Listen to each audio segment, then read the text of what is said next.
تو لفظ مولا سے تو کسی کو انکار نہیں ہے، اور حدیث مولائیت کے اوپر کسی کو انکار نہیں ہے، حدیث غدیر سے کسی کو انکار نہیں ہے، لیکن معنی و مفہوم کے اندر تشریحی باب میں اس کے مفاہیم کو، مفہوم کو، مطلب کو تبدیل کرنے کی کوشش کی جاتی ہے۔ 27-28 معنی لکھ ڈالے کہ مولا کا یہ مطلب ہے، مولا کا وہ مطلب ہے، حتیٰ بڑے بڑے معتبر لوگوں نے بھی مولا کا مطلب کچھ اور لیا اور کہا صاحب مولا سے مراد ہے دوست۔ نبی نے فرمایا کہ میں جس کا دوست ہوں علی اس کا دوست ہے۔ میں اس پہ نہیں زیادہ بحث میں جانا چاہ رہا، لیکن اتنا کہہ کر اپنی بات کو منزل دوں کہ نواب رامپور کے بیٹے کی شادی تھی، بڑے بڑے نوابین شادی میں شریک ہونے آ رہے تھے۔ جیسے جیسے نوابین اور رؤسا سواریاں ان کی پہنچتی تھیں تو انہیں دسترخوان پہ لے جایا جاتا تھا۔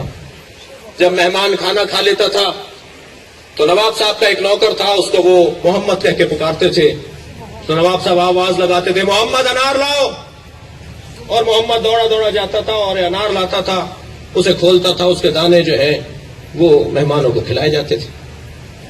مسلسل آواز لگتی رہے محمد انار لاؤ، محمد انار لاتا رہا۔ جب بارات تیار ہوئی اور بارات چڑھنے لگی تو پھر نواب صاحب کی آواز آئی محمد انار لاؤ، تو محمد دوڑے دوڑے گئے اور جلنے والا انار لے آئے۔ دسترخوان پر تو نواب صاحب نے نہیں کہا تھا کہ کھانے والا لاؤ، اور بارات چڑھتے ہوئے بھی نواب صاحب نے نہیں کہا تھا کہ جلانے والا لاؤ، لیکن ایک نوکر کو پتا ہے کہ کس موقع پر کون سے انار کی بات ہو رہی ہے۔ اگر مسلمان کو نہیں پتا کہ دھوپ میں کون سے مولا کا مطلب بیان ہوگا۔ صلوات پڑھے محمد و آل محمد۔